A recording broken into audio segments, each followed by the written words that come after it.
Sa larong Perished World, isa itong early access strategy simulation game na labis na ikinatuwa ng ating bida, na si Choi Sian. Hindi lamang siya nag-e-enjoy dito para sa kanyang libangan at libreng oras, kundi naging expert na rin siya dito. Sa bawat laban sa Perished World, 32 player ang kumikilos sa bawat mga gods, na ang task ay bumuo ng iba't ibang lahi tulad ng mga tao, duwende, orc, at iba pa sa isang modern civilization at labanan ang bawat isa. Ngayon, ang laban ay papalapit na sa kasukdulan nito, at ang army ng dalawang natitirang player ay nagsagupaan sa isang huling desperadong labanan para sa first position sa paligid ng digmaan na nilalamon ng apoy at usok. Ang dalawang natitirang army ay naghanda para sa laban, naghihintay sa utos ng kanilang mga gods, ang kanilang mga watawat ay lumilipad sa hangin at ang kanilang mga sandata ay kumikinang sa ningning ng apoy. Magsisimula na ang digmaan nang marinig ang utos mula sa itaas. Kumilos ang hukbo, at sinisigaw ang pangalan ng kanilang Diyos, si Nebula, ang IGN ng ating bida, at sila'y sumugod na sa pag-atake. Ang kalabang hukbo ay sumugod din sa pagsalakay, na gustong talunin ang patuloy na pananakop ni Nebula sa ngalan ng kanilang Diyos. Si Choi Sian ay 11 months nang hindi natatalo sa laro, at kung siya ay mananalo ngayon, siya ay magiging kampyon sa loob ng 12 consecutive months. Ang labanan na ito ay hindi hihigit sa isang maliit na labanan lamang, at ang tagumpay sa buong digmaang ito ay nakasalalay sa diskarte at pinili ng mga manlalaro na kinokontrol ang iba't ibang race. Ang bawat isa sa mga hukbo ay kinokontrol ng isang tunay na manlalaro, at bawat isa sa kanila ay namimili ng iba't ibang development paths para sa kanilang civilization army. Ang race ng mga orc ay dinidevelop ang kanilang pisikal na lakas, magic, at mabilis na pagdami ng kanilang populasyon, habang ang lahi ng mga tao, sa ilalim ng kontrol ni Nebula, ay pinili ang development paths ng teknolohiya na mayroong mga baril, at mga kanyan, na tila hindi bibigyan ng pagkakataon ang kanilang mga primitive na kalaban. Ngunit salamat sa mahika, ang kakayahan na nagbigay pag-asa para sa mga orc, at ang kanilang mga orc mages ay napigilan ang mga cannonball na patungo sa kanila. Gayunpaman, ito ay nagsisimula pa lamang, at naghahanda na si Nebula na ilabas ang kanilang susunod na secret weapon, isang hukbong panghimpapawid na kayang paksain ang hukbo ng kaaway mula sa planetang ito. Ito ay tiyak na isang malaking problema para sa kanyang kalaban, ngunit mayroon siyang dapat alalahanin. Sa ilang pagpindot ng kalaban sa virtual keyboard, nakagawa siya ng isang devastating weapon. Dahil sa nakaspecialize sila sa magic, nagawa niyang makagawa ng maraming kidlat mula sa langit, na tumama sa hukbo ng mga tao. Habang tumatagal ang laban, para itong naging laro ng chess kung saan ang pinag-isipang diskarte at kaalaman ng kanyang kalaban, at pati na rin ang kanyang diskarte ang makakagarantiya sa tagumpay na ito.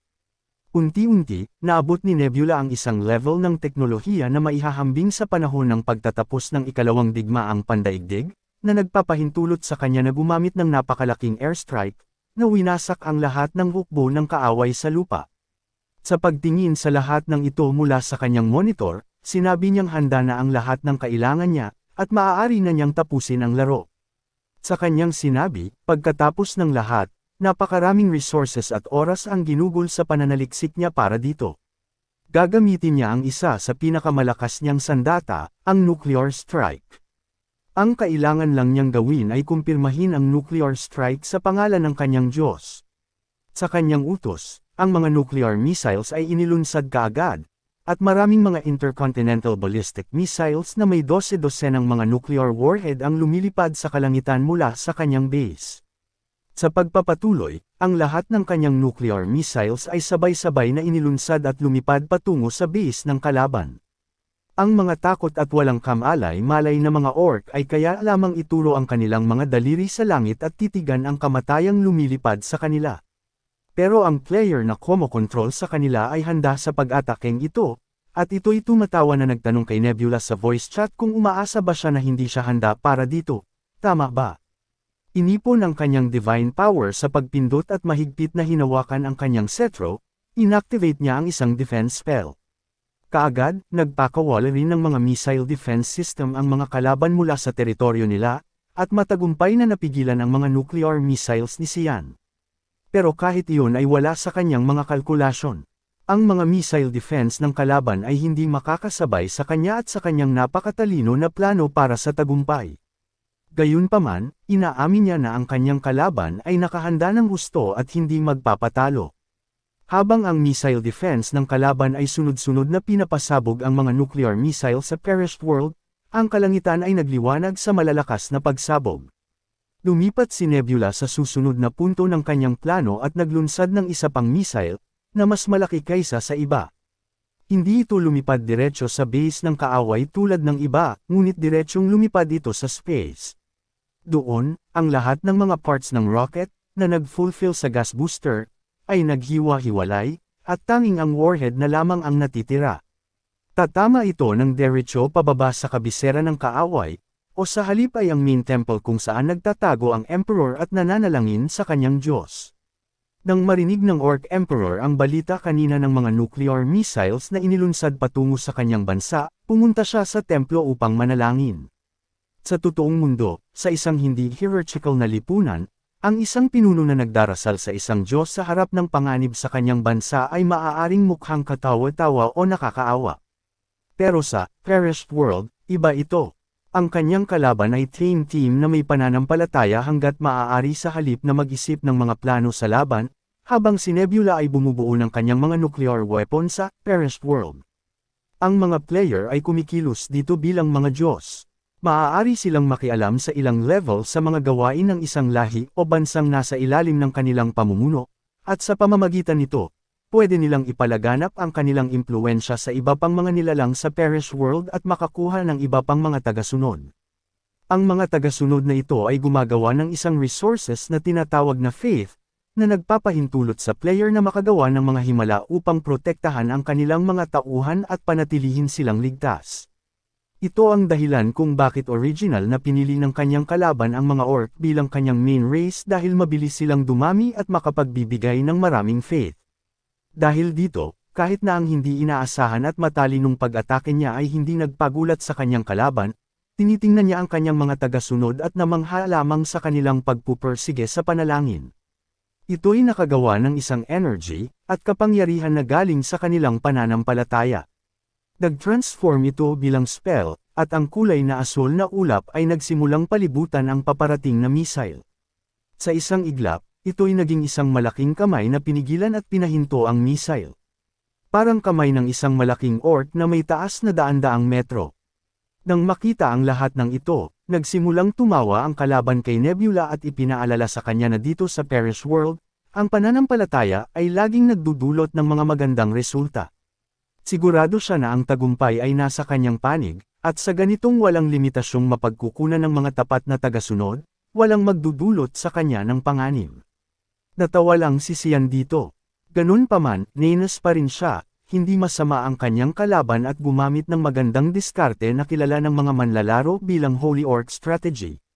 Ang kanyang kalaban ay patuloy na tumatawa, tiwala sa kanyang tagumpay, nagtatanong kung nakikita niya ito.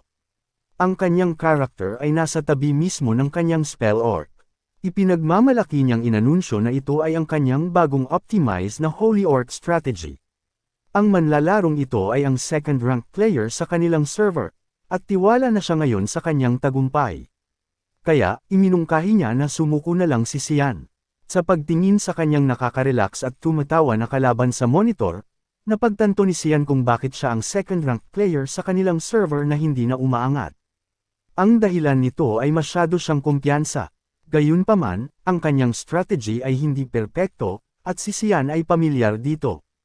Ang mga orc ay pinili niya bilang pangunahing hukbo upang mabilis na dumami ang populasyon, at damadami din ang kanyang mga mananampalataya, at dahil doon, mabilis na makakakuha ng faith para sa bagong spell na gagawin. Ang kulang lamang sa kanya ay agham, teknolohiya, at kultura na magagamit sa digmaan. Hindi ito isang masamang diskarte, patuloy na nakakatanggap ng magagandang pagsusuri dito, dahil ang malaking halaga ng naipon na pananampalataya at ang maraming bilang ng mga orc ay nagbigay ng kalamangan sa kanya sa digmaan. Gayunpaman, alam niya kung paano i-counter ang gayong diskarte. Bagamat ang mga orc ay isang mabilis magparami ng bilang, malaki ang tsansa sa tagumpay dahil sa nakuha nilang pananampalataya. Gayunpaman, laban sa kanyang sariling diskarte, ang mga orc ay mahirap kontrahin dahil pinili niya ang kalangitan bilang kanyang larangan sa digmaan upang malaya siyang makapaghanda ng mga kinetic attack.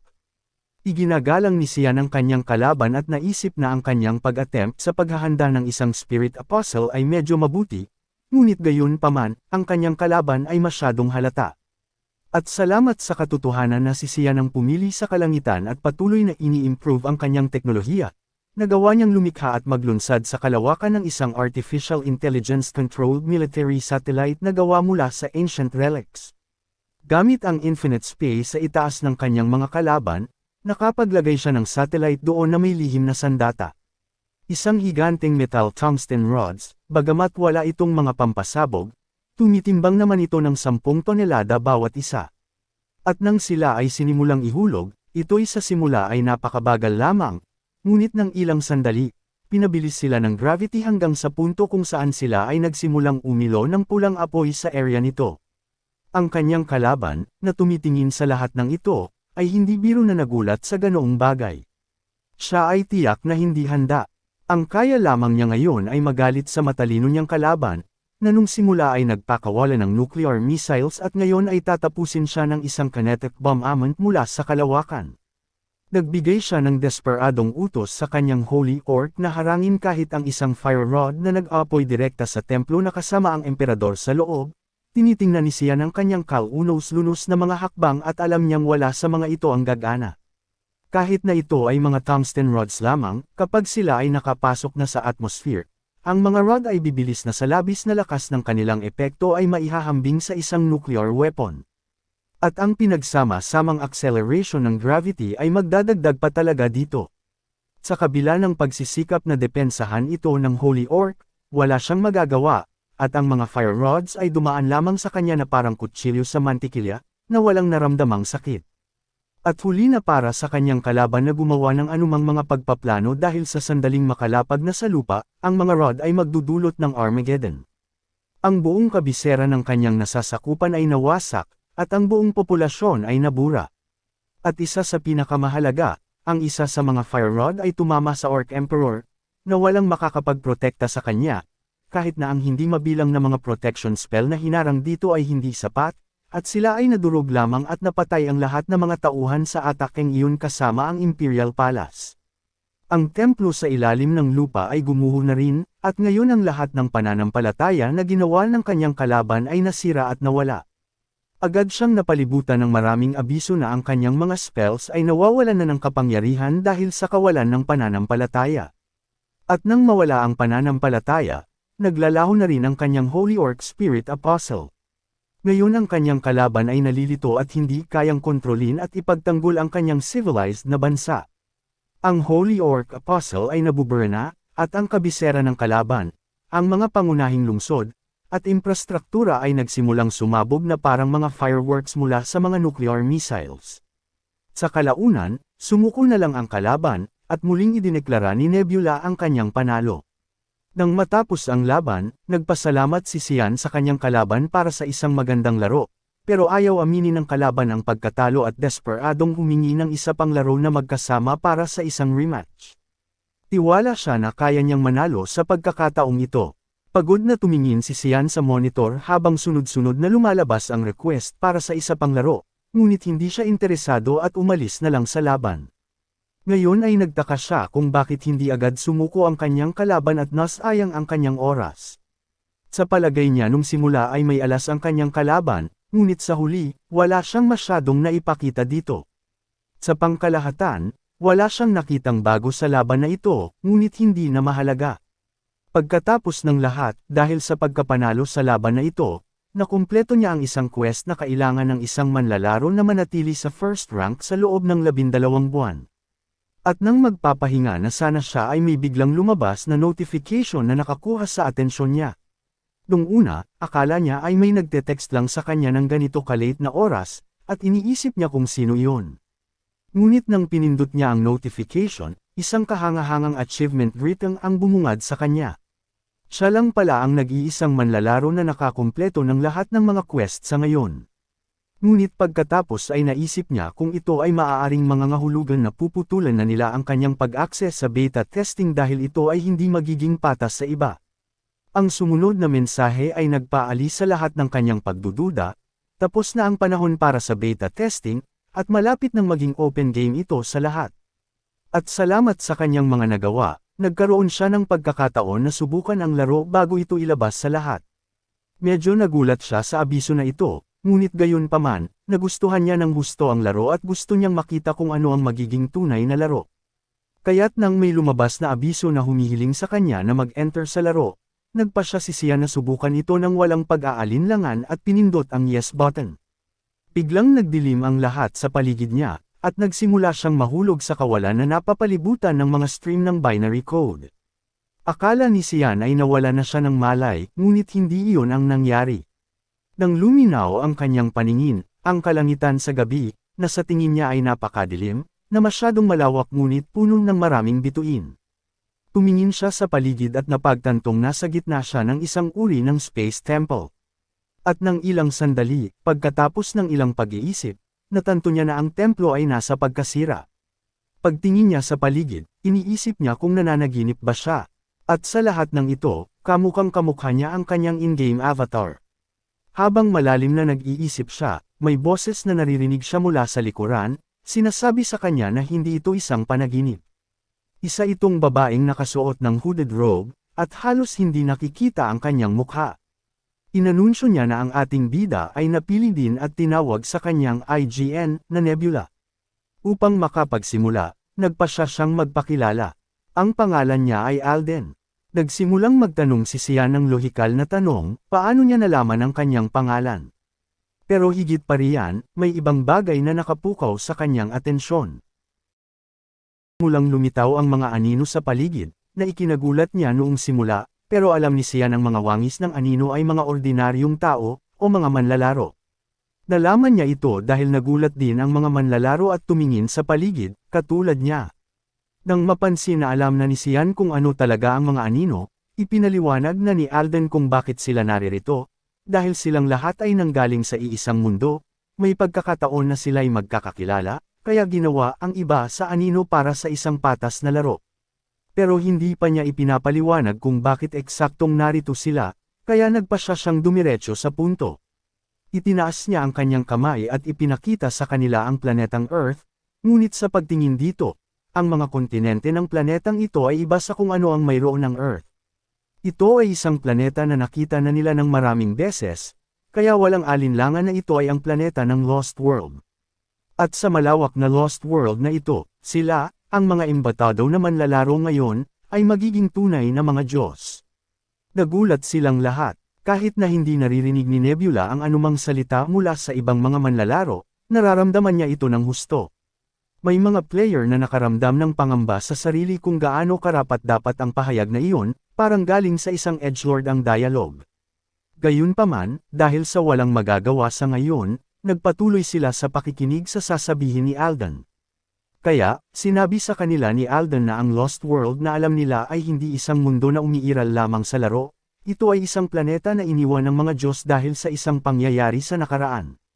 Sa planetang iyon, umusbong dati ang isang makinang at matatag na sibilisasyon. Namuhay ng magkakasundo ang iba't ibang lahi.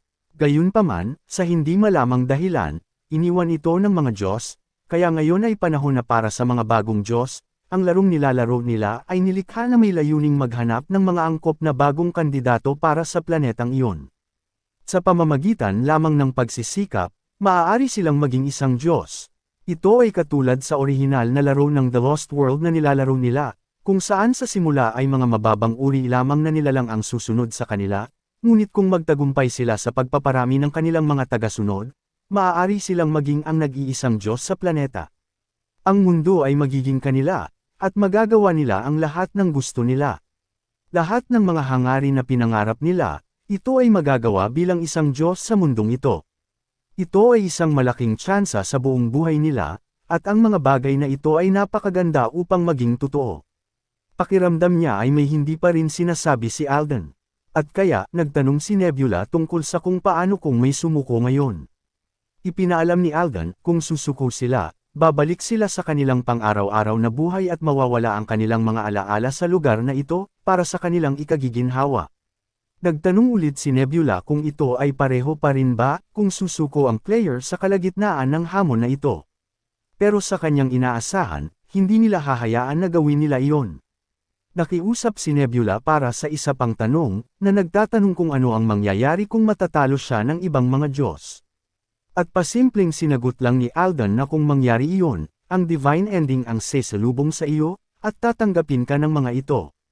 Ito ang inaasahan na sagot ni Nebula. Ito ay isang laro kung saan ang mananalo ay maaaring makamit ang lahat, at ito rin ang dahilan na ang mga manlalaro ay kailangang ipagsapalaran ang kanilang buhay. At sakaling ang kompetisyon ay itutulad sa totoong mundo sa larong The Lost World, maaaring kailanganin ng player na ipagsapalaran ang higit pa sa kanilang buhay. Pero napangiti lang si Sian dito. Ang kapana-panabik na pakiramdam ng paglalagay ng kanilang buhay sa panganib ay naging mas kawili-wili ang larong ito para sa kanya, at kaya walang dahilan para siya ay sumuko ngayon. Ngayon ito ay mas malinaw na sa lahat ng mga manlalaro, hiniling ni Alden sa mga player na nagbabalak na susuko na gumalaw ngayon at abisuhan siya, habang para sa mga nais na subukan ng hamon, ipinakita niya ang mga card para sa kanila upang makapili.